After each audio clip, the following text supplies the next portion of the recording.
The light leaving Andromeda right now will arrive here long after the sun has died, and the light you can see from it tonight left before humans existed. 2.5 million years of uninterrupted travel through intergalactic space, through the outer edges of the Milky Way, through our solar system, through 8 light minutes from the sun to Earth, through the atmosphere, and it ends in your eye. The distance to Andromeda is not just large.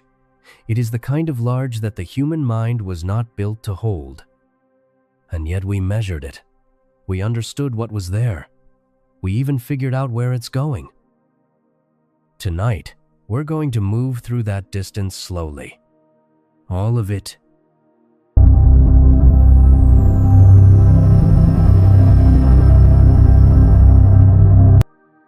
For most of recorded history, Andromeda was a footnote. In the year 964, a Persian astronomer named Abd al-Rahman al-Sufi catalogued it in his survey of the stars, describing it as a small cloud, faint and unremarkable, sitting just above the constellation's main stars. He noted its position carefully. He made no particular claim about what it was. It was simply there, as it had always been, as it would presumably always be a piece of the sky that didn't quite resolve into individual stars, no matter how carefully you looked. 7 centuries later, Charles Messier added it to his catalogue of objects that could be mistaken for comets. Not because it was interesting in itself, but because it was a nuisance, a fixed smudge that might confuse someone hunting for something that actually moved. It received a number. It was filed away. For roughly 1,000 years, the best minds in observational astronomy looked at Andromeda and saw a nebula, a cloud of gas or dust inside our own galaxy, unremarkable and local. They weren't being careless. They were working with the tools and framework available to them. And the framework said, "The Milky Way is the universe," or very nearly so. Everything visible in the sky belongs to it. The idea that some of those faint smudges might be entire separate galaxies, systems of hundreds of billions of stars at incomprehensible distances, was not a conclusion the data had yet forced anyone to reach. The debate came to a head publicly in 1920 at what astronomers later called the Great Debate. Harlow Shapley argued that the Milky Way was enormous, much larger than previously thought, and that the spiral nebulae, including Andromeda, were relatively nearby clouds within or around it. Heber Curtis argued the opposite, that the spiral nebulae were distant island universes, galaxies in their own right, far beyond the boundaries of the Milky Way. Both men had evidence. Both men had gaps in their evidence. The debate ended without resolution. What settled it wasn't an argument. It was a photograph.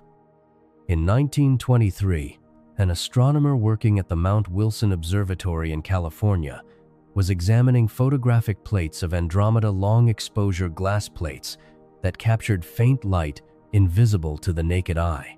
He was looking for novae, stellar explosions, when he found something that behaved differently, a star that brightened and dimmed in a perfectly regular cycle.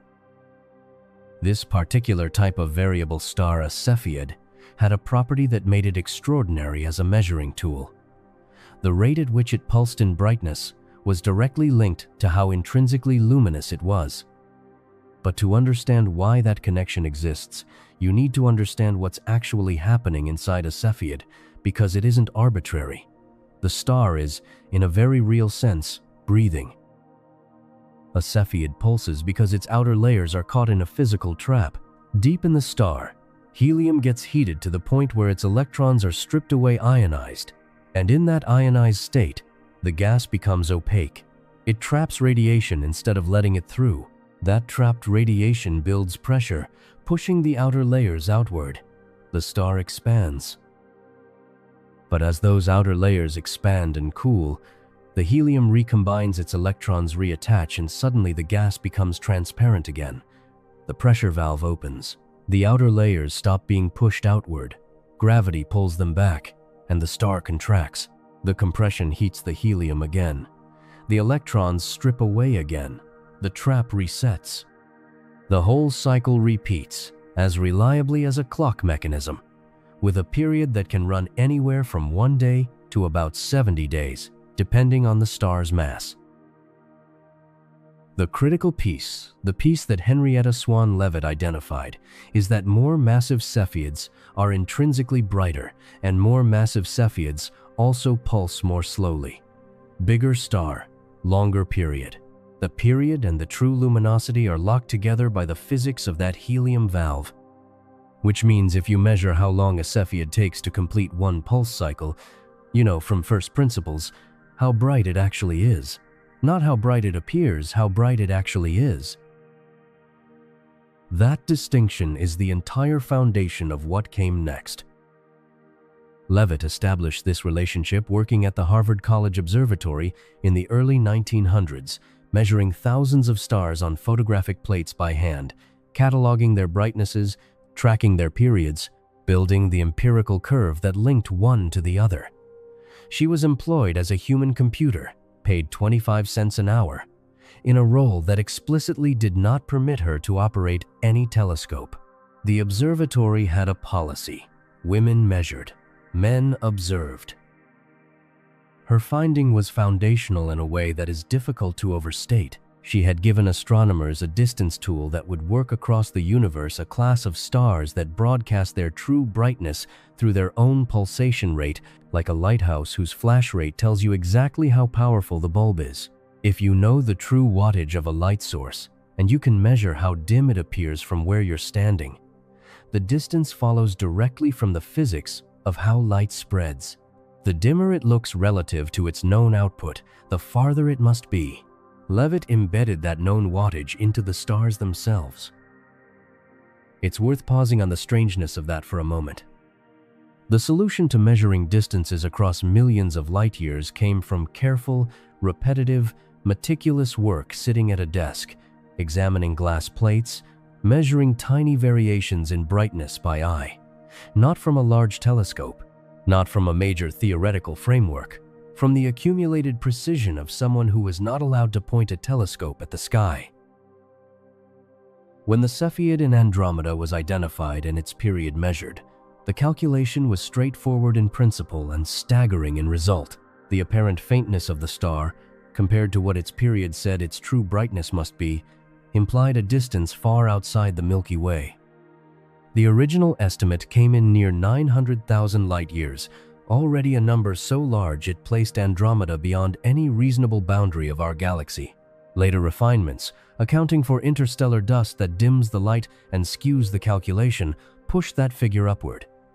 The current best estimate sits near 2.5 million light-years. To get a sense of what that revision meant, if the Milky Way were the size of a dinner plate, about 30 centimeters across, Andromeda would be sitting roughly 6 meters away, not across the table, across the room, in a completely separate building if you scaled up further. The observable universe on that same scale would extend for kilometers in every direction.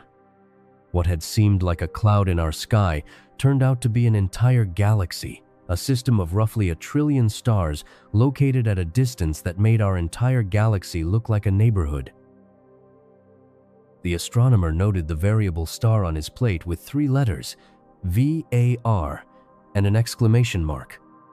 What that annotation meant, in practice, was this: the Milky Way was not the universe. It was one galaxy among many. Every cosmological model humans had constructed up to that point, every attempt to map where we were and what surrounded us, was a map of a single room in a building that extended beyond the horizon in every direction. There's something about that moment that doesn't entirely resolve when you think it through carefully. The discovery didn't change anything about the sky. Andromeda was exactly where it had always been, exactly as far away as it had always been. The light arriving at those photographic plates had been traveling for 2.5 million years, regardless of whether anyone on Earth had the tools to understand what it was. What changed was only the understanding, and yet that change was total. The universe became a different place, not because it changed, but because 2 things happened simultaneously: a woman's careful measurements of stellar pulses and a man's identification of one particular variable star on a glass plate in California. Her name was not on the discovery announcement. It was decades before her contribution was formally credited in the way it deserved. That, too, is part of the record. The number we use when we talk about Andromeda's distance was built on her work. So, the distance is real. The measurement is solid. We know what Andromeda is, roughly where it is, and how we came to know it. But knowing the number and actually reckoning with what it means, those are two entirely different things. 2.5 million light-years. We'll say it many more times before this is over. So, before we go any further into what Andromeda is and where it's going, I want to stop here and actually try to make that number land. Not perform the attempt, genuinely try it. Because I think the distance to Andromeda is one of those facts that deserves more than acknowledgement. It deserves the discomfort of actually sitting with it until the edges stop feeling smooth. Start with light itself. Light travels at roughly 300,000 kilometers per second. In the time it took you to read that sentence, about 2 seconds, a photon of light could have circled the entire Earth 15 times. Not once, 15 times.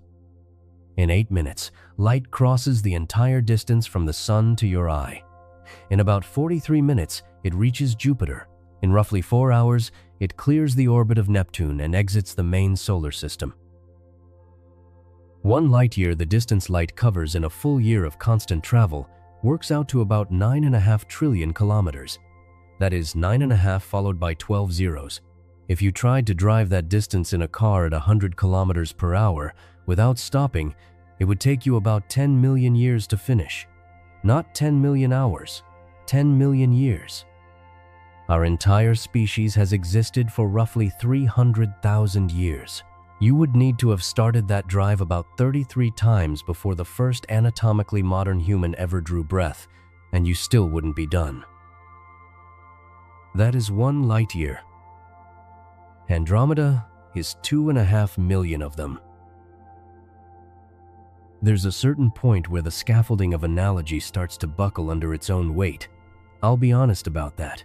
The numbers involved in cosmic distance don't compress cleanly into human experience, they compress into slightly less incomprehensible numbers, which is not the same thing as understanding, but the attempt is still worth making. Because each step down the scale strips away another layer of false familiarity. Try it this way. Shrink the solar system the entire span from the sun out to Neptune down to the size of a quarter. A single American 25-cent coin, about 2.5 centimeters across. On that scale, the nearest star to our sun, Proxima Centauri, would be roughly 1.5 kilometers away. Not across the room, down the road, past several city blocks. The Milky Way, on that same scale, our entire galaxy, 100,000 light-years across, would span about 600 kilometers. Roughly the driving distance from Chicago to Detroit. Andromeda, on that scale, would be 1.5 million kilometers away. That is 4 times the distance from the Earth to the Moon, in a model where the entire solar system fits on a coin. The mind produces something that functions like understanding when it hears these analogies. A small internal click, oh, that's far. But I don't think that click is actually comprehension. It's the mind's way of filing the information and moving on. The actual distance doesn't compress. It stays the same size regardless of what we do to it. What changes is only our tolerance for sitting with the failure to grasp it. Here is the version of the distance that I find most resistant to being filed away. The light arriving at your eye from Andromeda tonight, if you happen to be under a dark sky, looking in the right direction, left that galaxy approximately 2.5 million years ago. The universe was already roughly 11.5 billion years old when that light began its journey. Our sun had been burning for about 2 billion years. Earth existed. The oceans existed. But on Earth, at the moment that light left Andromeda, there were no modern humans. There was no Homo sapiens. There wasn't even Homo erectus yet. The fossil record places our genus Homo first appearing somewhere around 2 to 2.5 million years ago, in Africa, with very simple stone tools and a brain about half the size of yours. The light that reaches your retina tonight predates your entire lineage, every ancestor you have ever had, every human being who ever lived, every civilization that ever rose or fell. All of it happened during the transit time of the light you're seeing right now. The photons didn't wait, they just traveled. For the entire span of human existence, those photons were crossing intergalactic space, indifferent and constant, moving toward a planet where nothing capable of noticing them yet existed. A skeptic might say, "Fine, but isn't this just a curiosity of the speed of light? We're not actually seeing the past in any meaningful sense, we're just seeing old light. The galaxy is still there." That objection is worth taking seriously, because it points at something real. Andromeda is still there, we're fairly confident of that. But the specific configuration of stars, gas clouds, and stellar nurseries that emitted that light 2.5 million years ago is gone. Stars have moved, some have died, new ones have formed. The Andromeda you are seeing is not the Andromeda that exists right now, in the present moment of the universe. The present moment Andromeda is inaccessible to you, separated not by distance, but by the finite speed at which information can travel. There is no way to see Andromeda as it is right now. Not with any telescope, not with any technology. The delay is built into the physics. You are, always and only, looking at history. The farther away something is, the deeper into the past you're seeing. At Andromeda's distance, you are looking more than 2 million years back. At the edge of the observable universe, we're looking almost 14 billion years back, nearly to the beginning. The night sky is not a window onto the present, it is an archive. Every point of light is a record of something that was, arriving now. There's something I've turned over many times when thinking about this, and I'm not sure it ever becomes fully comfortable. The universe has a structure that makes real-time observation of distant things physically impossible. Not difficult, not expensive, impossible, by law. The same physical constant that makes light fast enough to be useful, fast enough to cross a room instantly, fast enough to carry your voice across a phone call in real time, is also the constant that makes the cosmos permanently, irreducibly inaccessible at large scales. Speed of light as gift and limit, simultaneously. The same number. If you take the distance to Andromeda and ask how long it would take to travel there at the speed of a spacecraft, not light, but something we have actually built, the numbers become almost comic in their scale. The Voyager spacecraft, launched in 1977, travels at roughly 17 kilometers per second, relative to the Sun. At that speed, reaching Andromeda would take approximately 43 trillion years. The current age of the universe is about 13.8 billion years. Voyager would need roughly 3,000 times the current age of the universe to complete that journey. It will have long since been pulled apart by gravitational forces, its materials scattered before it covers a fraction of that distance. We are not going there. That is not a technological limitation we will engineer our way out of.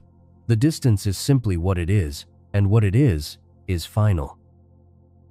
And yet we know it's there. We measured it. We understand something about its structure, its composition, its motion. We know it's moving toward us. We've calculated when it will arrive.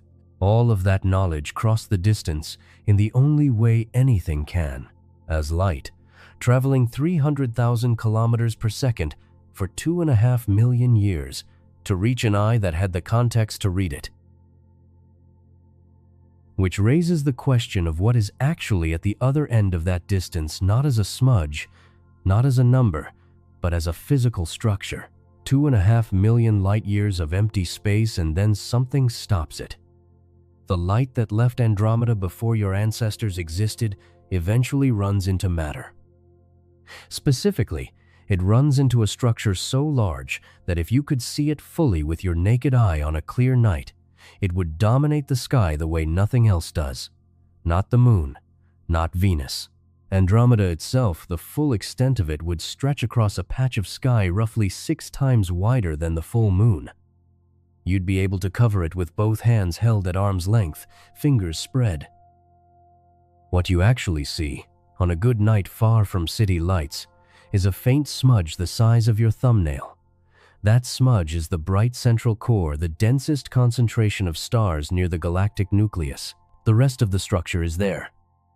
It's just too diffuse, too spread out, for the human eye to pick up against the background of the sky. So, let's establish what's actually there, piece by piece. The visible disk of Andromeda spans roughly 220,000 light-years in diameter. Our own Milky Way is estimated at about 100,000 light-years across, so Andromeda's disk is more than twice as wide.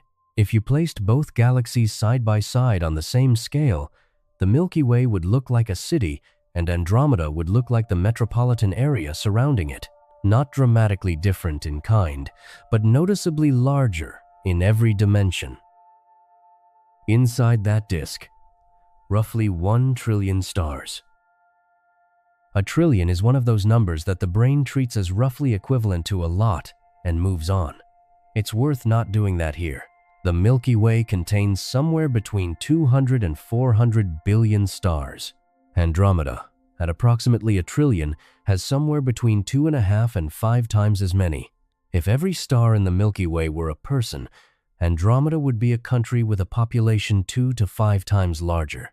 Every single one of those stars is a sun, a nuclear furnace, most of them with their own systems of planets, moons, debris fields, and gravitational relationships that we will never individually catalog. The star count alone should be enough to make the distance feel different. You're not looking at a smudge. You're looking at a trillion suns, compressed by distance into something you can block with your thumbnail. But the visible disk is not all of Andromeda. It's not even most of Andromeda by mass.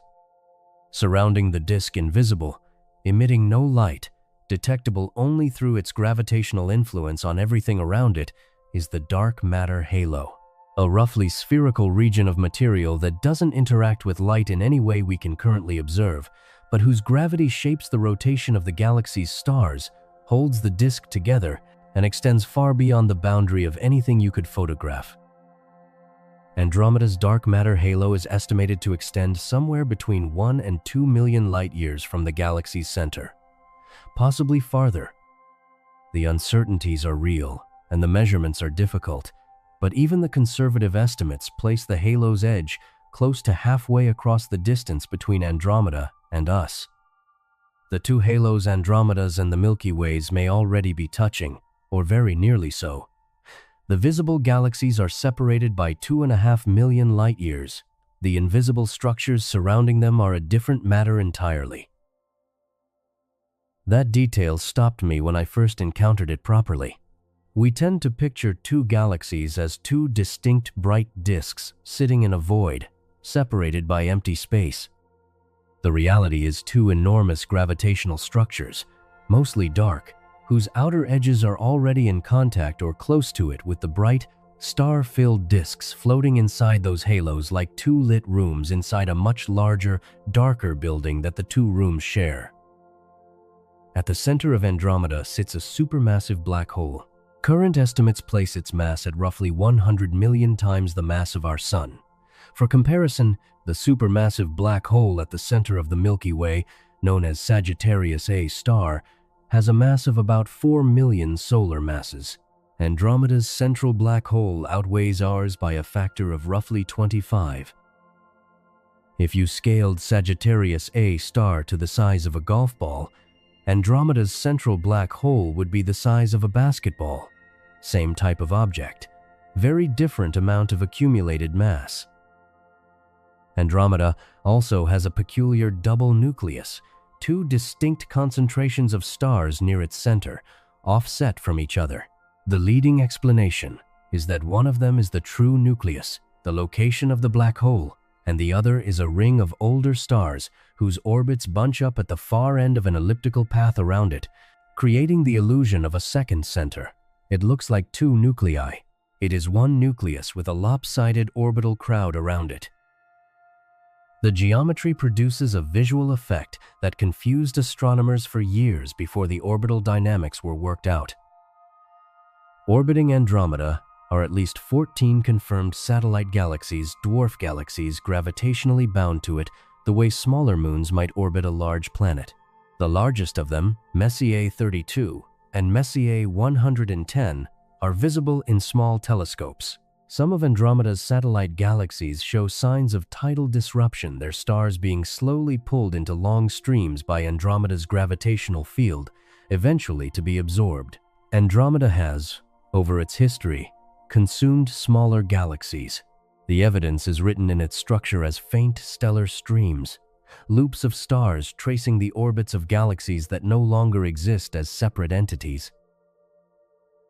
Our own Milky Way has done the same thing. The Sagittarius dwarf galaxy is currently being absorbed by the Milky Way, stretched into a stream of stars that wraps around our galaxy multiple times.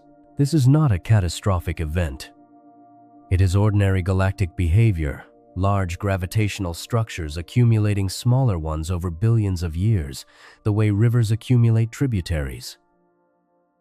Andromeda, then, is not a static backdrop. It is an active, evolving system growing, consuming, shaped by its own history of mergers and interactions, surrounded by invisible mass that extends far beyond what any photograph captures. The smudge you see on a clear night is a compressed, foreshortened glimpse of the brightest fraction of something that spans millions of light years in every direction. There's a version of this that I find quietly disorienting, even now. When you look at Andromeda, you are not looking at a distant, separate, unrelated object. You are looking at your nearest large neighbor in a gravitationally bound system that includes both galaxies, their satellites, their dark matter halos, and the space between them. The Milky Way and Andromeda are not strangers. They are the two dominant members of a local cluster, the local group that has been gravitationally linked for billions of years. They are moving relative to each other, and the direction of that movement is not away. What does it mean that of the thousands of galaxies we can observe, Andromeda is one of the very few moving toward us? And why is that approach not random, but inevitable? Almost everything in the universe is moving away from us. Not because we are at the center of something, and not because there is anything special about our position. Every galaxy far enough away from our local group is receding, and the farther away it is, the faster it recedes. A galaxy 2 billion light-years out moves away from us at a certain speed. A galaxy 4 billion light-years out moves away roughly twice as fast. A galaxy near the edge of the observable universe is retreating so quickly that the space between us is expanding faster than light could ever cross it. That galaxy is, for all practical purposes, permanently beyond reach, not because of any barrier, but because the distance itself is growing faster than anything can travel. This is not the galaxies moving through space away from us. It is space itself expanding, stretching the distances between everything that isn't gravitationally bound together. The analogy that works here is dots drawn on a balloon being inflated. Each dot moves away from every other dot, not because any dot is running, but because the surface between them is growing. No dot is the center. Every dot sees every other dot receding. The universe expands, and almost everything in it is carried along for the ride. Almost everything. Andromeda is moving toward us at roughly 110 kilometers per second. To get a sense of that speed, 110 kilometers per second means Andromeda closes roughly 9.5 million kilometers of distance every day. That sounds enormous, and it is, in human terms. In a single day, Andromeda moves toward us by a distance roughly 25 times the diameter of Earth. And yet the total gap between us is 2.5 million light-years, which works out to approximately 23.5 sextillion kilometers. At 110 kilometers per second, covering that full distance would take roughly 6.5 billion years longer than the Earth has existed. The approach is real. The pace of it, relative to the scale, is glacial. The reason Andromeda is moving toward us rather than away comes down to a competition between two forces, and the outcome of that competition depends entirely on distance. The expansion of space pushes everything apart. Gravity pulls massive objects together. At large enough distances, billions of light years, the expansion wins easily. Space grows faster than gravity can bridge it, and galaxies separate permanently. But at smaller distances, between objects with enough combined mass, gravity wins. The two objects are gravitationally bound, locked together by their mutual pull, close enough that no amount of cosmic expansion can pry them apart. The Milky Way and Andromeda are gravitationally bound. Their combined mass stars, gas, dust, and the dark matter halo surrounding both creates a gravitational pull strong enough to overcome the expansion of space at the scale of 2.5 million light-years. They are, in the language of cosmology, members of the same gravitationally bound system, the local group. The expansion of the universe happens around them, not between them. The space between us and a galaxy a billion light-years away is stretching right now. The space between us and Andromeda is not. It is, on average, slowly shrinking. This is worth sitting with because it cuts against the intuition that everything in an expanding universe must be moving apart. Some things are close enough and massive enough that they hold each other against the current. Andromeda and the Milky Way are in that category. The blue shift is the physical record of that approach. When a source of light moves toward you, the waves of light it emits get compressed, pushed closer together, which shifts them toward the blue end of the spectrum. When a source moves away, the waves get stretched, shifting toward the red end. Nearly every galaxy we observe is red-shifted, moving away, carried by expansion. Andromeda is blue-shifted. Its light arrives slightly compressed. The compression is small, measurable only with instruments, but it is unambiguous. The galaxy is coming closer. The collision itself, if collision is even the right word for what will happen, is predicted to begin in roughly 4 billion years. 4 billion years is not a threat. I want to be clear about that, not to dismiss the scale of the event, but because the word collision carries connotations of violence and danger that don't really apply at this time scale. 4 billion years from now, the sun will be noticeably brighter than it is today, bright enough that Earth's surface temperatures will have risen considerably, independent of anything we do in the meantime. The Earth itself will have another 4 billion years of geological history to work through before Andromeda arrives. Whatever exists here at that point will be facing a very different set of conditions than we face tonight. But the event itself is worth understanding clearly because its nature is surprising. The current trajectory calculations suggest a direct collision rather than a glancing pass, meaning the two galaxies will interpenetrate rather than swing by each other. But there is genuine uncertainty in the transverse velocity, the sideways component of Andromeda's motion, which is much harder to measure precisely than the velocity directly toward or away from us. Depending on the exact value of that transverse component, the merger could be more or less direct. Some models suggest a close pass followed by a second, more complete merger. Others suggest a more immediate interpenetration. What all the models agree on is the eventual outcome. The two galaxies will not separate again.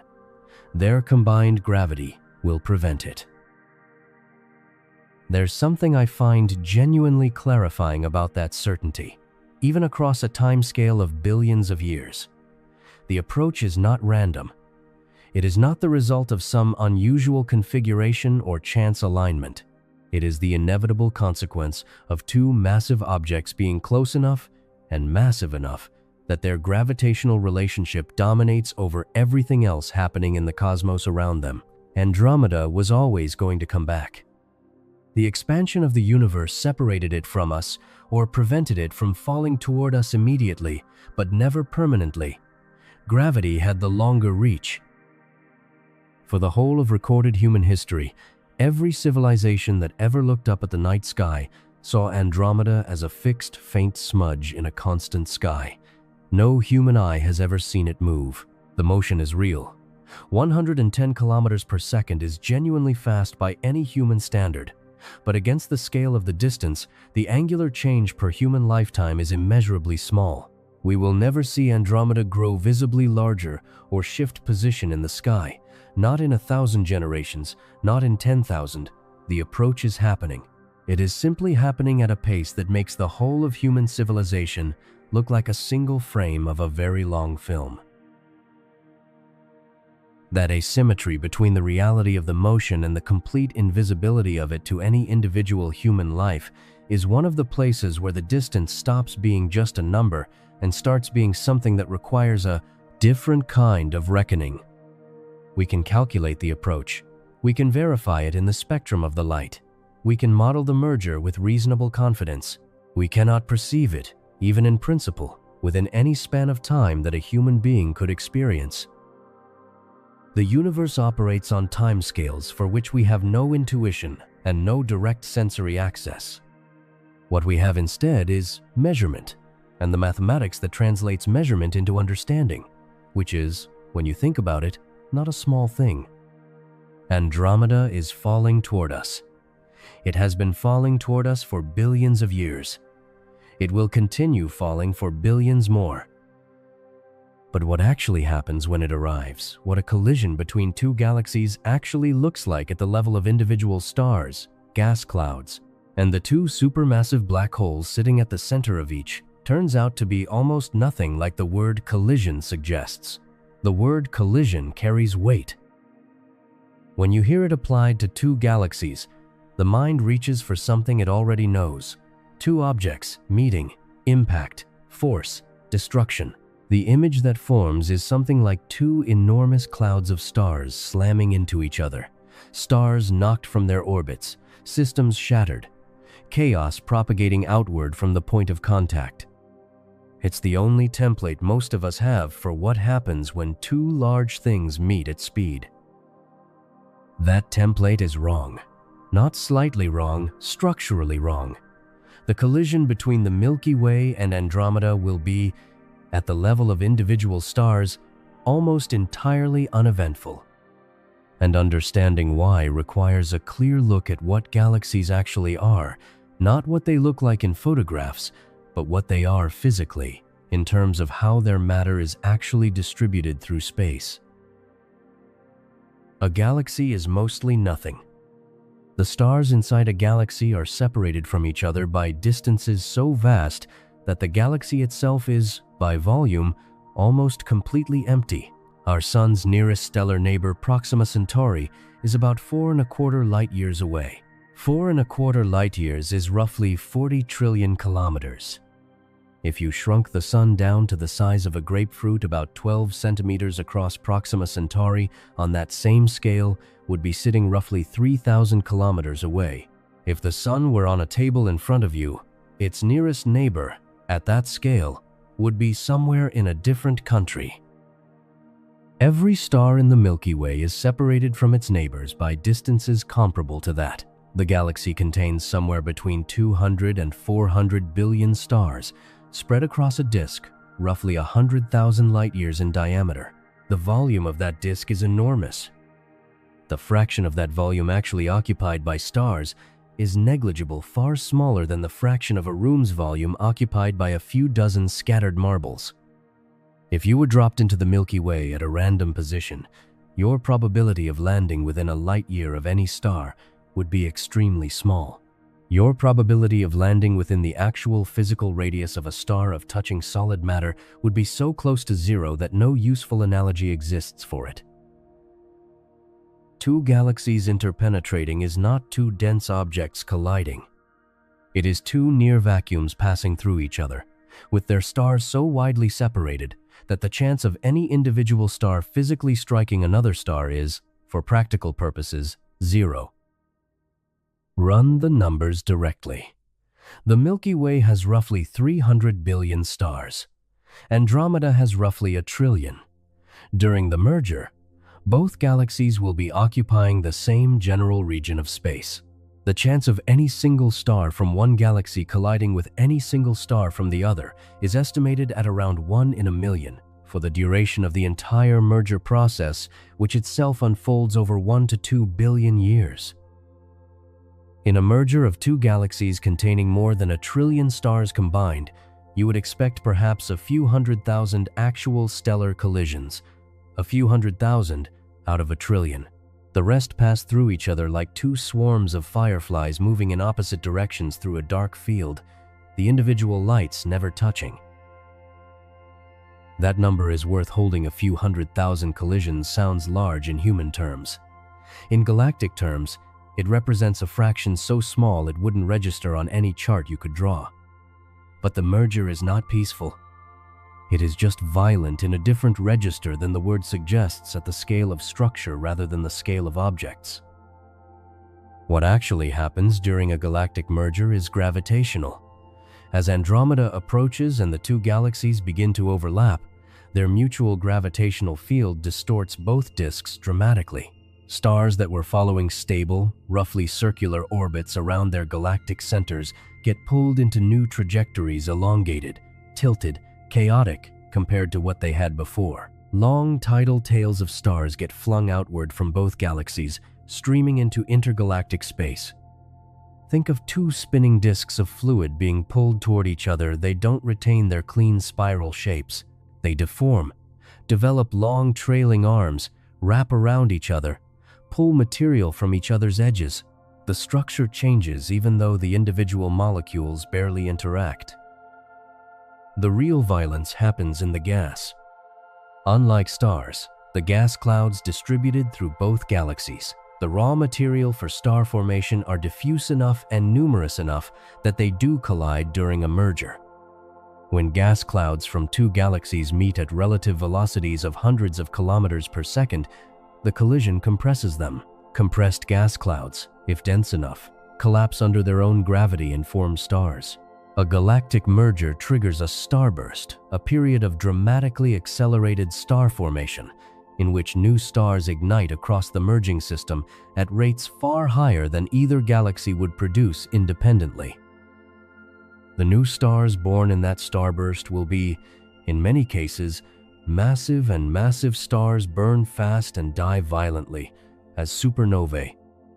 A merger between two galaxies of this size would likely produce a sustained wave of stellar births and deaths, lighting up the merged system with radiation across a wide range of wavelengths for hundreds of millions of years. From a sufficient distance, a galactic merger looks like a brightening. The system becomes more luminous as new stars flood into existence, burn through their fuel at enormous rates, and explode. The brightness is the record of matter being reorganized.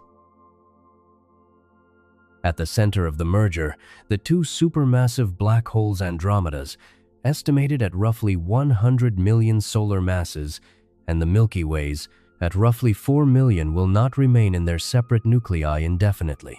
As the two galaxies interact, dynamical friction gradually bleeds energy from both black holes' orbits, causing them to spiral toward each other over hundreds of millions of years. Eventually, they will form a binary system, two supermassive black holes orbiting each other at close range, separated by perhaps a light year or less. When two black holes of that mass eventually merge, and the physics says they will, the energy released in gravitational waves will be extraordinary. Not dangerous to us at that point, not destructive to any planet or system in the newly merged galaxy, but detectable, in principle, across the observable universe, a ripple in space-time, propagating outward at the speed of light, carrying the record of that final coalescence to whatever might be listening billions of years from now. The end state of all of this, after 1 to 2 billion years of interaction, tidal distortion, starburst activity, and gradual orbital settling, is a single galaxy, not a spiral. The ordered, rotating disk structure of both the Milky Way and Andromeda will be destroyed in the merger process, replaced by a more disordered, roughly elliptical distribution of stars.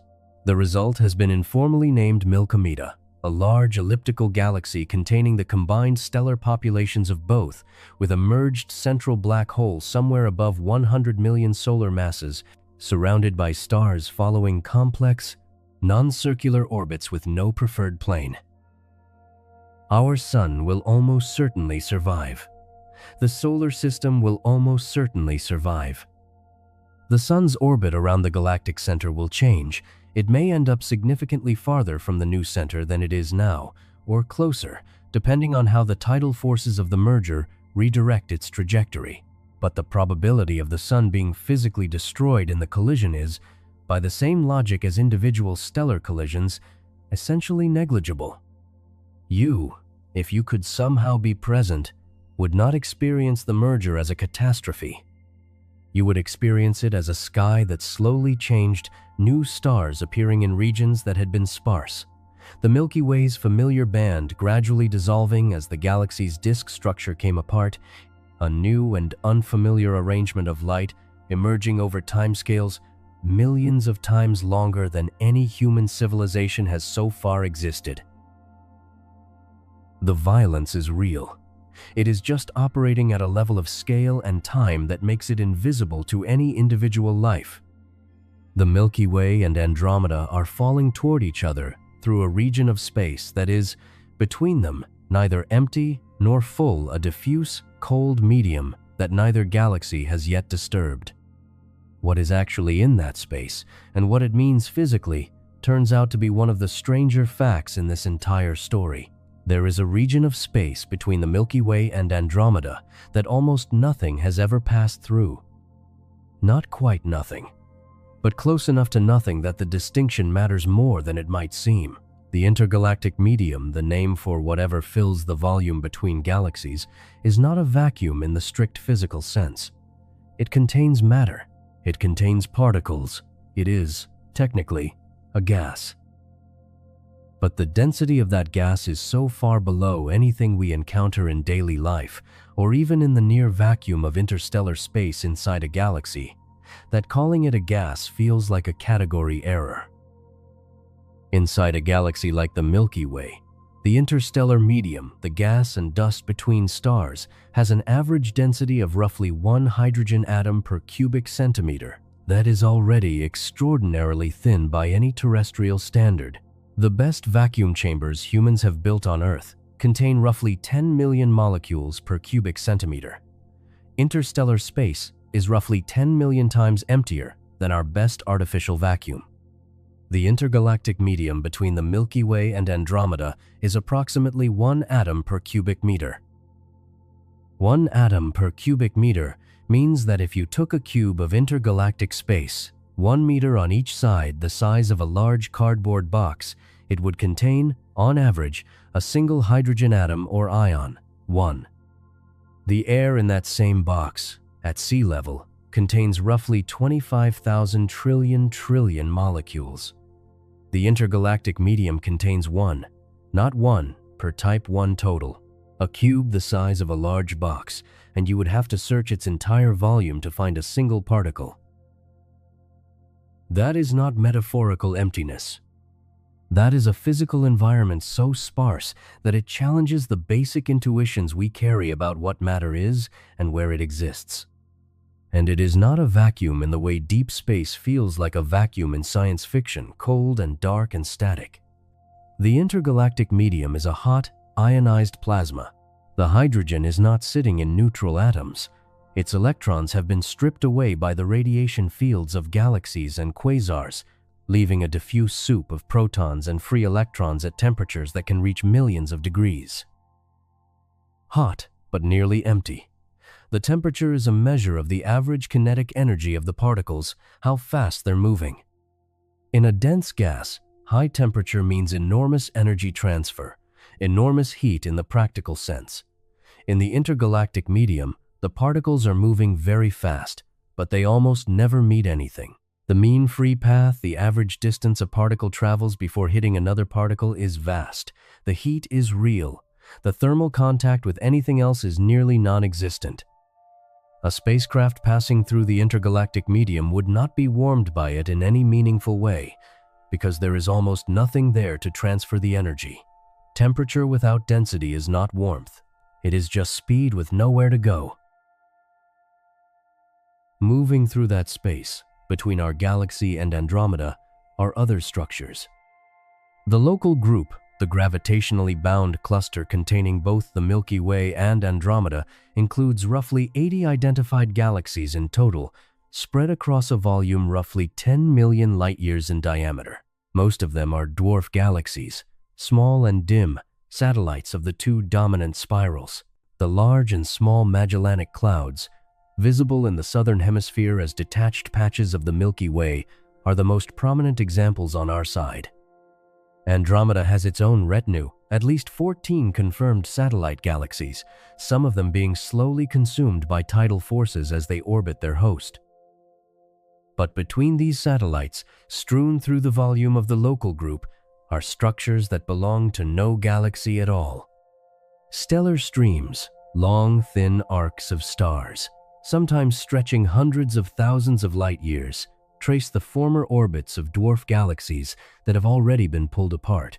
When a small galaxy strays too close to a larger one, tidal forces the difference in gravitational pull between the near side and the far side of the smaller galaxy, stretch it along its orbital path. Stars at the leading and trailing edges of the dwarf galaxy get pulled into long ribbons, continuing along the orbit long after the galaxy's core has dissolved. These streams are the fossils of galaxies. They are what remains. After the structure is gone, a trail of stars following the ghost of an orbit, spread over timescales of billions of years, fading gradually as the stream disperses and the stars find new equilibria in the larger gravitational field. The Milky Way is surrounded by several such streams, including the Sagittarius stream, which wraps around our galaxy multiple times and is the remnant of a dwarf galaxy currently in the final stages of being absorbed. Some stars, torn from their parent galaxies by these tidal processes, end up with no galaxy at all. Intergalactic stars, sometimes called intracluster stars or hypervelocity stars, when they've been flung outward by close encounters with black holes, drift alone through the intergalactic medium, not gravitationally bound to any galaxy, following their own slow trajectories through the local group or beyond. The estimates for how many such stars exist in galaxy clusters vary, but in some dense clusters, intergalactic stars may account for up to half the total stellar mass, an enormous population of suns with no home. Consider what the night sky looks like from one of those stars. No galaxy overhead. No band of light stretching across the sky the way the Milky Way stretches across ours.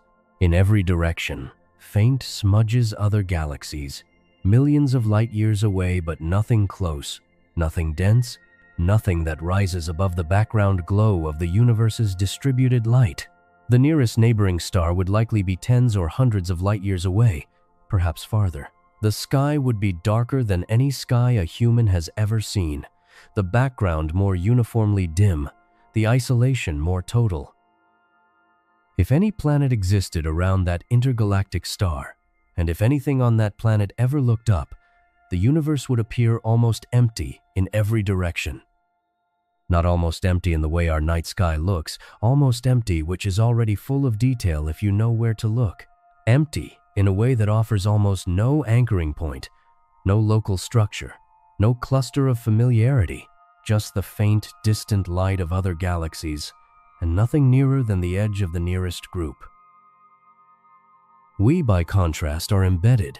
The Milky Way gives us a sky full of local structure stars near enough to show as points of light rather than smudges, a galactic center bright enough to be visible as the band we call the Milky Way, neighbor galaxies like Andromeda close enough to measure in detail. Our position, in a large spiral galaxy within a bound local group, is one of the more informationally rich positions in the cosmos. Not privileged in any cosmic sense, but not randomly sparse either. We happen to be surrounded by enough structure that the sky is legible, that there is something to see, and something to measure, and something to anchor the kind of inquiry we've been following tonight. The intergalactic medium between us and Andromeda, that near vacuum of hot, Sparse plasma has been traversed by nothing we have ever built and nothing we ever will build in any timescale that means anything to our civilization. The photons that left Andromeda 2.5 million years ago crossed it without difficulty because photons interact almost nothing with such a thin medium. They arrived here intact, carrying the information we use to measure the distance, identify the galaxy's structure, determine its velocity. They crossed it because they had no mass, no need to push through matter, no susceptibility to the near nothing that fills that space. Everything else would have to contend with the scale directly, and the scale does not negotiate. Which raises a question that the emptiness of that space makes unavoidable, if the distance is this absolute. If the medium between us and Andromeda is this close to nothing, if no signal we could send would arrive within any meaningful span of human time, what does it mean that we are here, in this galaxy, looking outward? Does the universe's indifference to that question have any weight? Does it carry any ethical consequence? The universe has no opinion about Andromeda's distance. The 2.5 million light-years between us and our nearest large neighbor exist because of the specific history of mass distribution, gravitational dynamics, and cosmic expansion that produced the local group in its current configuration. No intention went into it. No arrangement was made. The distance is the result of physics operating without reference to whether anything capable of noticing it would ever exist. The silence from Andromeda, the complete absence of any signal, any contact, any exchange in either direction, is not a judgment. It is a physical consequence of a number. Light takes 2.5 million years to cross that distance. Any signal we could send, radio, laser, any electromagnetic carrier travels at the speed of light. A signal sent today would arrive at Andromeda in 2.5 million years. A response, if one came, would arrive here in 5 million years. No civilization that has ever existed could participate in that exchange within the span of anything recognizable as a continuous history. The entire recorded history of human civilization is roughly 5,000 years long. The round-trip time for a message to Andromeda and back is 1,000 times that. This is not a solvable problem. It is not a technology gap that a sufficiently advanced civilization could close. The speed of light is not an engineering constraint. It is a structural feature of space-time, the rate at which causality itself propagates. Nothing carries information faster. Nothing ever will, within the physics we understand. The isolation is not circumstantial.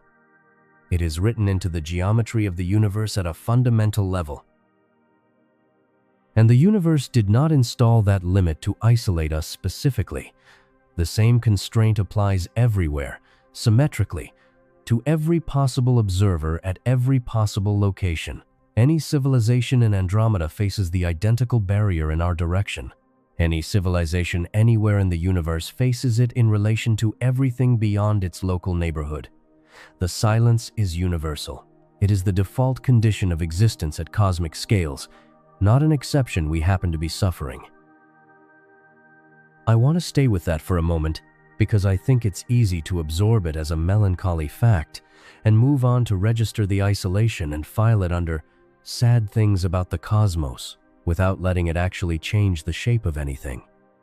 But the isolation is not only melancholy, it also clarifies something.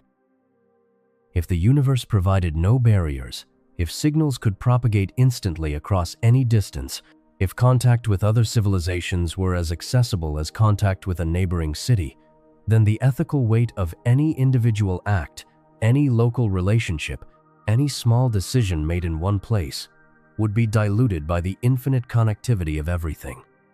Every action would ripple outward without limit. Every conversation would exist in the context of all conversations happening everywhere. Every choice would be measured against the simultaneous choices of every other choosing entity in the cosmos. That universe would make locality meaningless.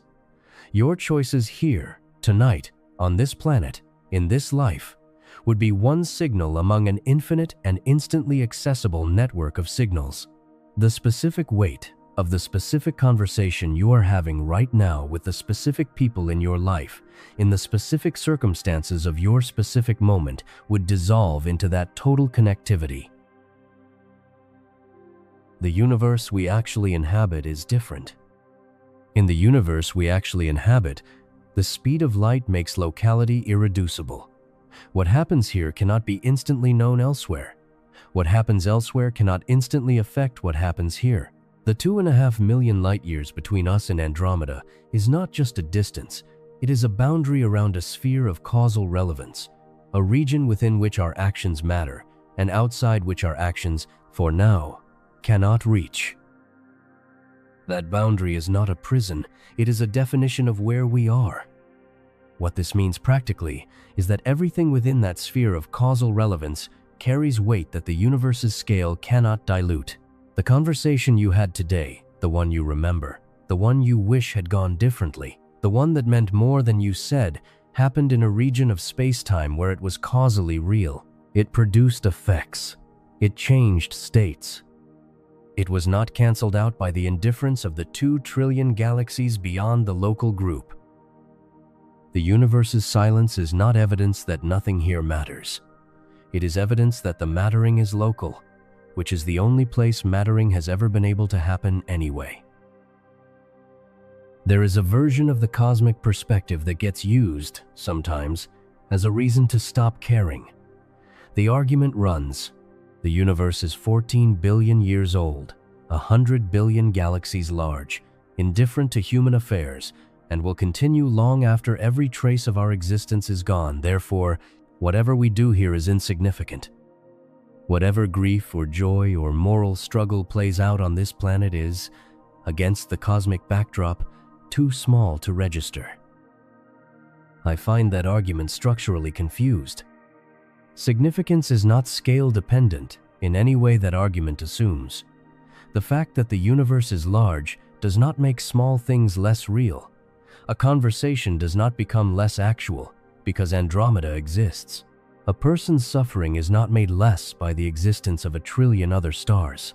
The argument that scale implies insignificance only works if significance is a function of physical size, and there is no reason to accept that premise. Nothing in physics, nothing in ethics, nothing in the actual structure of experience suggests that the importance of a thing is proportional to its volume. A galaxy does not suffer. A galaxy does not choose. A galaxy does not extend care to another entity and find that care returned or refused. The 2 trillion galaxies in the observable universe are, collectively, incapable of doing any of the things that give a single human afternoon its specific weight. Size is not the currency of significance. The universe is large and mostly silent and entirely unaware of us, and none of that changes what it means when one person stays with another through a hard night. What the distance to Andromeda actually does, if you let it, is something more useful than producing either despair or false comfort. It locates you. You are in a specific galaxy, on a specific planet, in a specific moment in the history of a universe that has been running for 13.8 billion years. The light from Andromeda reaching your eye tonight has been traveling since before your genus existed. The galaxy it left is falling toward you at 110 kilometers per second and will arrive, in a form your descendants could never survive to see, in 4 billion years. The space between you and it is the closest thing to nothing that physics permits while still being something. And you are the part of this system that knows it. Not metaphorically, physically. The information encoded in that light, the distance, the velocity, the structure of the galaxy it came from, exists as understood information only because it arrived at a nervous system capable of building the framework to read it. Andromeda does not know its own distance from the Milky Way. The intergalactic medium does not register its own temperature. The dark matter halo does not model its own extent. The universe, at every scale we can observe, does not know itself. It only becomes known when something inside it develops the capacity to ask. That capacity, the ability to look outward and ask, what is there, and how far, and what will happen is, As far as we know, rare. Rare enough that we have found no evidence of it elsewhere in the observable universe, despite looking. It may be common and simply too distant to have signaled us yet. It may be genuinely sparse. We do not know. What we do know is that we have it, that on one ordinary planet, orbiting one ordinary star, in one ordinary spiral arm of one ordinary galaxy, matter organized itself in such a way that it could look at a faint smudge in the night sky and reconstruct, from the rhythm of a pulsing star, the 2.5 million light-years separating it from another galaxy. The universe did not arrange for that to happen. It just happened, in accordance with the physics that governs everything. But it did happen, and the fact that it happened here, in this place, in this brief window that seems worth noticing, not as a reason for pride, not as evidence of special status, as a reason to pay attention to what is in front of you, while you have the capacity to do so. The capacity to understand the distance to Andromeda was not handed to us. It was built slowly, over centuries, by specific people working in specific conditions with specific tools, some of them recognized for it and some of them not. That history is part of what the number means. The distance to Andromeda was not discovered, it was built. That distinction matters. A discovery implies something waiting to be found, a fact sitting in the world, fully formed, requiring only the right person to stumble upon it. The measurement of Andromeda's distance was not like that. It required the development of specific tools, the accumulation of specific observations across decades, the correction of specific errors, and the contributions of specific people, some of whom received credit proportional to their work, and some of whom did not. The number we use today is the product of that entire chain, and the chain is part of what the number means. Start earlier than Hubble. Start with glass. The photographic plate, a glass sheet coated with a light-sensitive emulsion, made modern astronomy possible in a way that the human eye alone never could have. The eye integrates light in real time, averaging what it receives over a fraction of a second. A photographic plate accumulates light over hours, building up a record of faint sources that would be completely invisible to any observer looking through the same telescope in real time. Long exposure plates revealed a universe dramatically richer than the one the naked eye could access. Fainter stars, fainter nebulae, fainter structure at every scale. But plates produce data, not understanding. Someone has to read them. In the late 1800s and early 1900s, the Harvard College Observatory employed a group of women, eventually numbering around 80, to do exactly that. They were called human computers. Their work was to examine photographic plates, measure stellar positions and brightnesses, catalog variables, and perform the calculations that translated raw observation into usable data.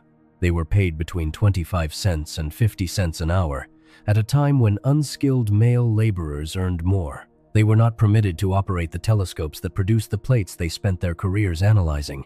The institutional logic was that computation was clerical work, and clerical work was women's work, and women's work did not require the same access as the work of observing.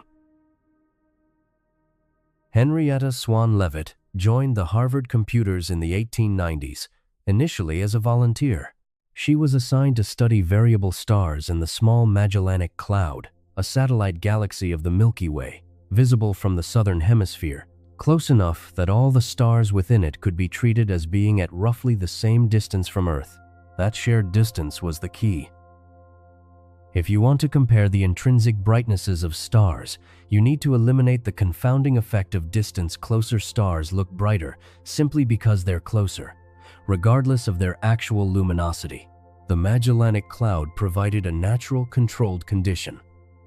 A population of stars all sitting at approximately the same distance, so that differences in apparent brightness reflected differences in actual brightness, not differences in how far away each star happened to be. Leavitt studied the Cepheid variables in that population, systematically measuring their periods, tracking their brightness cycles, building up a data set of how the pulse rate related to the peak luminosity across many individual stars. By 1912, she had enough data to publish a clear finding. There was a tight, consistent, quantitative relationship between the period of a Cepheid's pulsation and its absolute luminosity. Longer period, higher intrinsic brightness. The relationship was not approximate, it was precise enough to use as a calibration tool. She had built a ruler.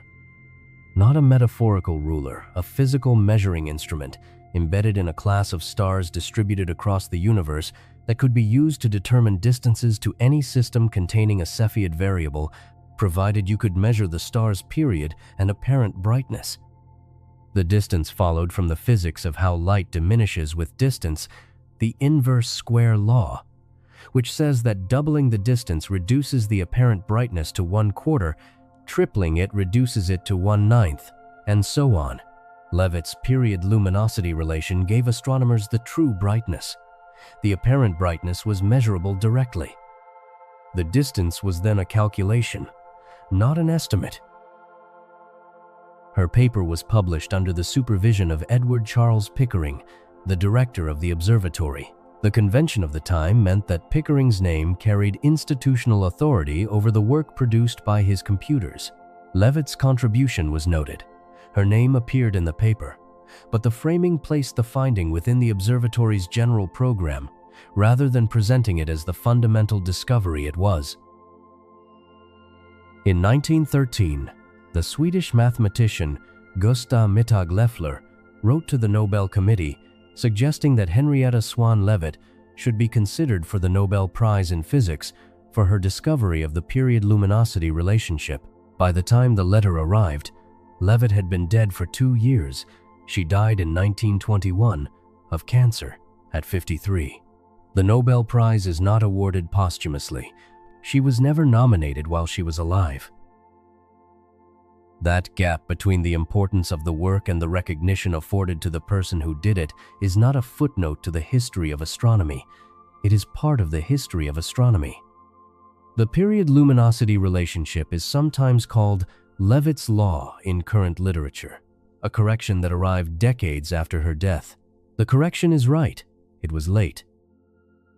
Edwin Hubble used Leavitt's calibration directly when he turned the 100-inch Hooker telescope at Mount Wilson toward Andromeda in 1923. The Hooker was, at that time, the largest telescope in the world, a mirror 100 inches across, positioned on a mountain above the Los Angeles basin to get above the thickest layers of the atmosphere. It could resolve individual stars in Andromeda, which no smaller instrument had managed. Hubble was looking for novae stellar explosions when he identified a star that behaved differently from an explosion. Instead of brightening rapidly and fading, it cycled. It was a Cepheid. He measured its period over subsequent nights of observation, applied Leavitt's relationship, compared the calculated true brightness to the apparent faintness of the star as seen through the telescope, and arrived at a distance. The number placed Andromeda far outside any boundary of the Milky Way. On the photographic plate where he first confirmed the variable, Hubble crossed out the notation he had initially written N for nova and wrote VAR with an exclamation mark. That plate still exists, held in the Carnegie Observatory's archive. The handwriting is careful and small, the correction visible as a line through the earlier notation. The exclamation mark, the only sign of what the number meant.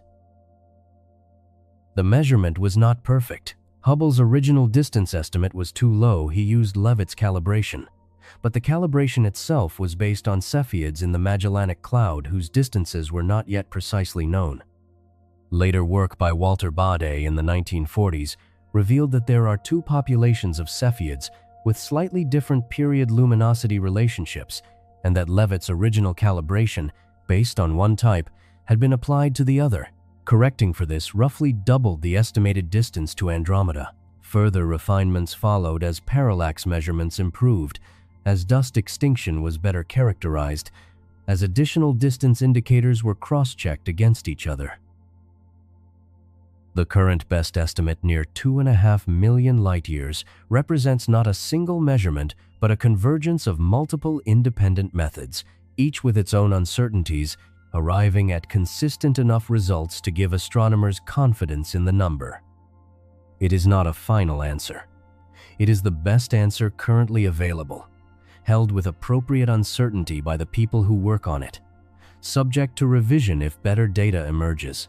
That is what a scientific measurement is, not a decree, but a current best understanding, with error bars open to correction. What strikes me, moving through this history, is how much of the foundational work was done under conditions that would now be considered obviously inadequate. Inadequate pay, inadequate credit, inadequate access to the instruments being used. The women who measured those plates were not peripheral contributors to early 20th century astronomy. They were doing the core analytical work that made the field's major discoveries possible. The credit structure of the institutions they worked in did not reflect that. The history books, for a long time, did not reflect it either. The number 2.5 million light-years was not produced by telescopes alone. It was produced by people, specific people, with specific histories, working in specific conditions. Henrietta Swan Leavitt, Walter Baade, Edwin Hubble, Williamina Fleming, and Annie Jump Cannon, who built the stellar classification systems that made all of it coherent, and many others whose names do not appear in the standard telling. The distance is real, the measurement is solid, and it belongs to all of them, not equally distributed by institutional convention, but equally grounded in their actual contributions. We know how far Andromeda is, and we know who built the tools to measure it. What we haven't yet fully reckoned with is what that distance does to us, not as a scientific fact, but as a condition of being the kind of thing that can know it. There is a question that the distance to Andromeda keeps pressing on, and it is not a scientific question. The science is largely settled. The distance is measured. The structure is mapped. The trajectory is calculated. The merger is modeled. Everything we have moved through in the last 8 acts belongs to a domain where evidence accumulates, measurements improve, and understanding deepens over time. That process continues, and it will keep producing better numbers and clearer pictures. The question that doesn't yield to that process is a different kind. It runs something like this. Does knowing all of this change anything? Does understanding the distance to Andromeda, really understanding it, not just acknowledging it, have any practical weight in a human life? I don't think there's a clean answer, but I think the question is worth holding open rather than closing quickly in either direction.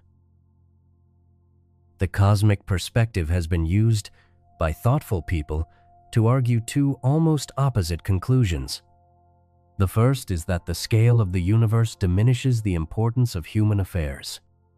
That against a backdrop of 2 trillion galaxies, 14 billion years of history, and a future extending tens of trillions of years beyond the present moment, whatever happens on this planet is too small to matter in any meaningful sense. That our conflicts, our losses, our achievements, all of it, registers as noise against a signal so vast that no individual life could ever be a significant fraction of it. The universe will continue long after every atom that currently constitutes a human being has been incorporated into something else. The stars don't know we're here. Andromeda is falling toward us without the slightest adjustment for our presence. I understand the argument. It has a certain austere honesty to it, but I think it contains a hidden assumption that doesn't survive examination. It assumes that significance is scalar, that things matter in proportion to their physical size, their duration, their energy, their mass. A galaxy matters more than a person because a galaxy is larger.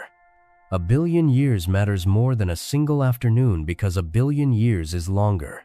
The universe's indifference is more important than any human attention because the universe is bigger than any human. But there is no reason to accept that framing. Significance is not a physical quantity. It is not measured in kilograms or light years or joules. The framework that says large things matter more than small things is not a law of nature. It is an assumption that gets smuggled into the cosmic perspective without being examined. And when you examine it, it collapses almost immediately. A supernova releases more energy in seconds than the sun will emit in its entire lifetime. It does not follow that a supernova matters more than a human decision. Energy is not the currency of mattering. The second conclusion, drawn from the cosmic perspective, runs the other direction toward a kind of forced uplift. The universe is vast and ancient and indifferent, the argument goes, and therefore we should feel wonder and humility and gratitude for the brief, improbable spark of consciousness that we represent. We are the universe knowing itself. We are how the cosmos becomes aware of its own existence. The stardust assembled itself into something that can look up and ask questions. That argument is not wrong exactly. There is something real in it. The physical fact that the atoms in your body were forged in stellar interiors, that the carbon and oxygen and iron that constitute you were synthesized in nuclear reactions inside stars that lived and died before the sun existed. That is not a metaphor. It is a literal account of where those atoms came from. And the fact that those atoms are now arranged in a configuration that can think about where they came from is genuinely strange, genuinely worth noticing. But the forced uplift version of this has a quality of performance about it that I find less useful than the raw fact itself. The stardust framing can become a way of feeling better about the scale without actually reckoning with it. A kind of cosmic consolation prize that replaces the discomfort of the distance with a warm feeling about our own specialness. And the discomfort of the distance is, I think, worth keeping, not as suffering, as information. Here is what I think the distance actually does, if you let it do its work without rushing toward either despair or comfort. It recalibrates proportion. When you hold the scale of the universe alongside the scale of a human life, the things that tend to feel enormous in daily experience, the accumulated grievances, the status competitions, the anxieties about how you're perceived, the cataloging of small slights tend to contract. Not because they're unimportant in themselves.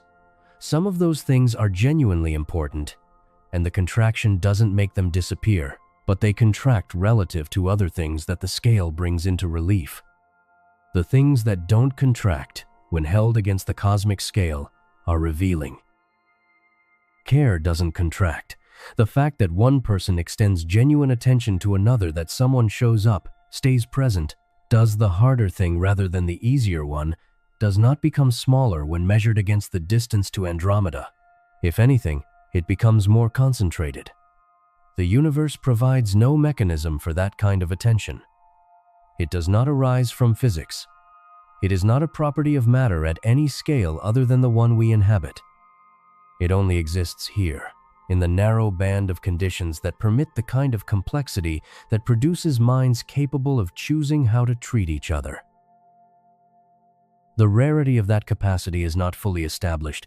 We don't know how many other places in the universe have produced something like it, but we know it is not the default state of matter. The default state of matter, across the vast majority of the universe's volume and the vast majority of its history, is plasma and radiation and gravitational interaction and the slow drift of particles through near-empty space. Minds are not the norm. Care is not the norm. The ability to recognize another entity as deserving of consideration and to act on that recognition at personal cost is not written into the structure of the cosmos at any scale above the biological. Which means it is entirely local. Which means it is entirely ours to maintain or to abandon. The universe will not enforce it. The distance to Andromeda will not enforce it. The 4 billion years until the merger will not enforce it. There is no cosmic mechanism that rewards extending care to others or penalizes failing to do so at the scale of the universe. The consequences are local. They play out in lives, in relationships, in the quality of the communities that people build and inhabit and leave behind. Local consequences are real consequences. They are the only kind of consequences that have ever directly touched any individual life. There is a detail from the history we covered earlier that I keep returning to because it sits at the intersection of all of this. Henrietta Swan Leavitt spent years of her life measuring stellar pulses on glass plates, building the relationship that would eventually allow the distance to Andromeda to be calculated. She was paid 25 cents an hour. She was not permitted to operate the telescope. She died before anyone nominated her for the recognition her work deserved. The measurement of the universe's scale was built, in substantial part, on work that was compensated as clerical labor and credited as institutional output. The distance to Andromeda does not change because of that history. 2.5 million light-years is 2.5 million light-years regardless of the conditions under which it was measured. The physics doesn't care, but we can care. And whether we choose to hold the full history of how knowledge was built, who built it, under what conditions, with what recognition, that is exactly the kind of local, consequence-bearing, non-cosmic decision that the scale of the universe neither enforces nor prohibits. It is entirely up to us. The distance to Andromeda doesn't tell us how to treat each other. It has nothing to say on the subject. But the act of understanding the distance of following the chain from Abdelrahman al-Sufi's catalog to Leavitt's glass plates to Hubble's exclamation mark to the current best estimate runs through human decisions at every step. Decisions about who gets access, who gets credit, who gets paid, whose name goes on the paper. The science and the ethics are not separate tracks. They run through the same history, made by the same people, shaped by the same choices. The cosmic scale cannot make those choices for us. It only clarifies what kind of thing they are: local, consequential, and ours. What remains, after all of this, is the simplest version of the question we started with. On a clear night, far from city lights, there is a faint smudge in the constellation Andromeda. It is the compressed light of 1 trillion suns, 2.5 million years old by the time it reaches you. The galaxy it came from is falling toward us. The space between is nearly nothing. The measurement of the distance was built by specific people under specific conditions. The universe that contains all of this has no opinion about any of it. And you are the part of it that is here, tonight, paying attention. That is not a small thing to be. Step outside on a clear night, far enough from the city that the sky has some depth to it, and find the constellation Andromeda. It takes a few minutes for the eyes to adjust. The bright stars come first, the ones you can see from anywhere, even through the orange wash of light pollution. Then, as the pupils open wider and the visual system settles into the dark, fainter things begin to emerge. The sky fills in. What looked like a handful of stars becomes dozens, then hundreds. The background brightens slightly, not with any individual source, but with the accumulated glow of things too faint to resolve individually. And there, if the sky is dark enough and your eyes have had enough time to adapt, is a small, faint, elongated smudge, not sharp, not dramatic, easy to miss if you don't know where to look. It sits near the star Merak, a second magnitude star, orange-tinged, easy to identify, and once you know the geometry, it's not hard to find. A step up and a step over from Merak, and the smudge is there. What you are seeing in that moment is the accumulated light of roughly 1 trillion stars. The photons arriving at your eye right now left Andromeda approximately 2.5 million years ago. They crossed the intergalactic medium 1 atom per cubic meter of hot, ionized plasma for the full span of that time, encountering almost nothing. They entered the Milky Way, continued inward through our galaxy's disk, crossed the remaining distance to the solar system, traveled the 8 light minutes from the sun to Earth, passed through the atmosphere, entered your eye, and were absorbed by photoreceptor cells in your retina.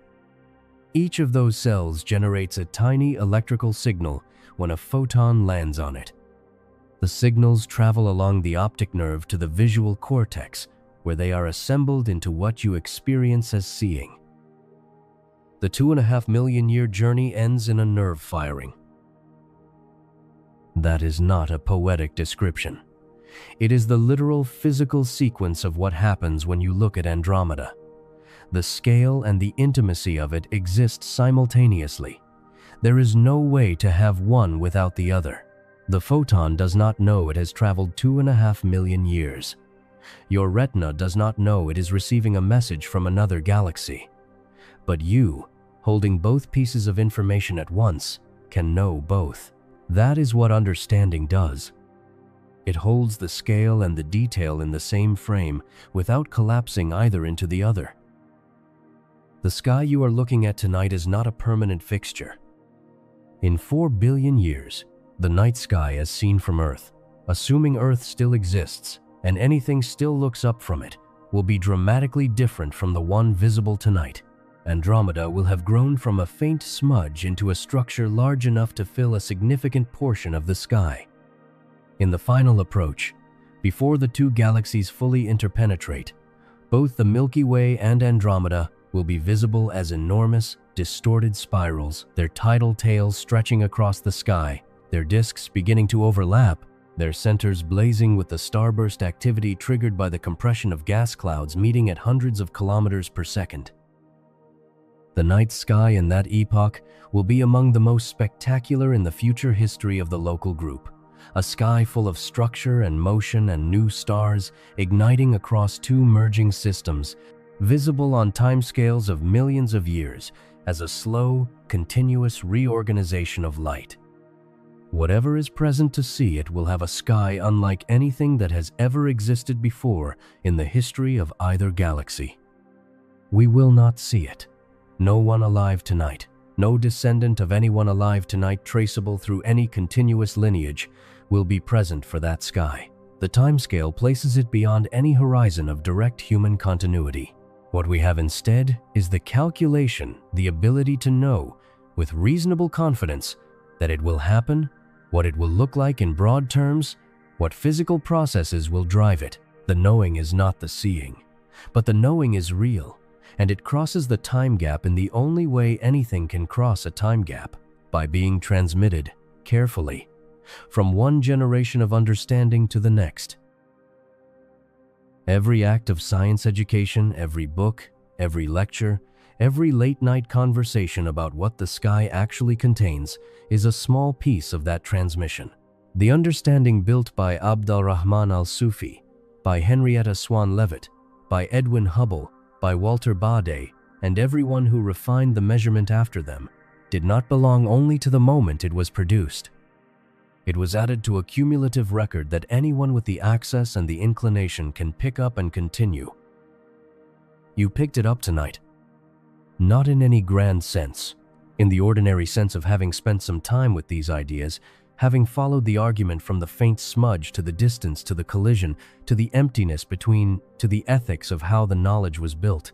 That is what the transmission looks like from the inside, not a dramatic event, but a quiet accumulation of context that changes the texture of what you see when you look up. The smudge is still a smudge. It doesn't look different after you know what it is. But knowing what it is changes the experience of looking at it not by making it more spectacular, but by making it more dense, more layered, more connected to everything else you know about how the universe works and how knowledge gets built and what it means to be the kind of thing that can ask these questions at all. Density is not the same as weight. This does not have to feel heavy. There is a version of the cosmic perspective that lands as crushing the universe is too large, too old, too indifferent, and the human response to that is a kind of paralysis, a feeling that the scale makes everything else feel small and therefore pointless. That version is available, and some nights it is probably the honest response. But there is another version that I find more durable. It goes something like this. The universe has been running for 13.8 billion years. For almost all of that time, there was no one to notice it. The first stars formed a few 100 million years after the Big Bang, and burned for millions of years without anything in the universe having the cognitive complexity to register that light as anything other than radiation. The Milky Way has existed for roughly 13 billion years. For most of that time, it contained no planet with the conditions for the kind of chemistry that eventually produces nervous systems. Earth has existed for 4.5 billion years. For most of that time, the most complex life on its surface was microbial. Multicellular life is relatively recent.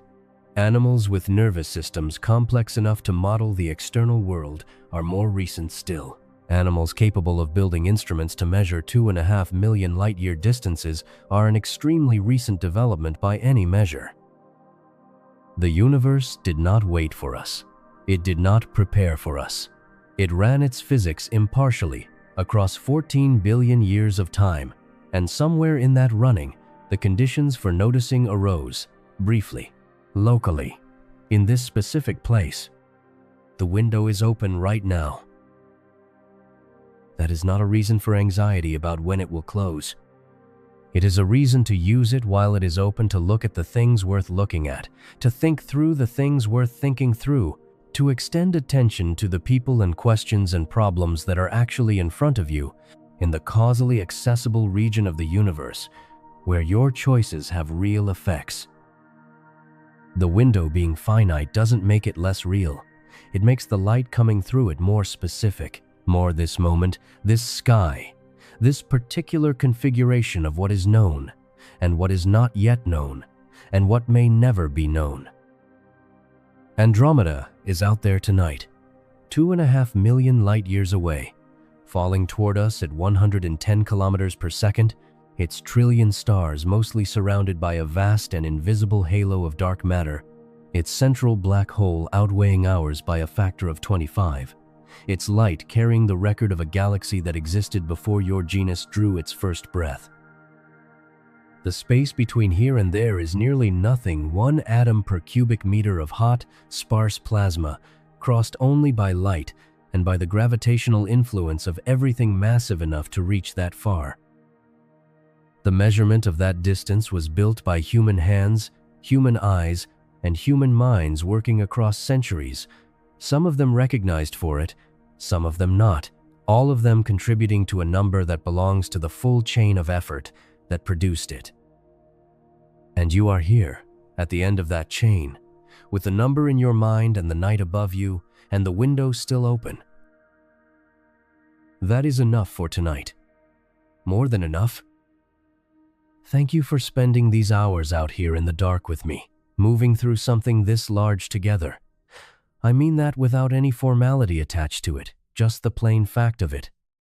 You chose to be here, late and quiet, and we went somewhere real. The sky will be there tomorrow.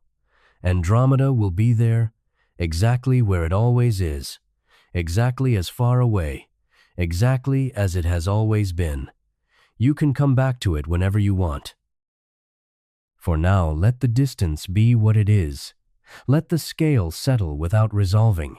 Let the questions stay open the way good questions do, not because the answers don't exist, but because the questions themselves are worth inhabiting for a while longer. Rest well.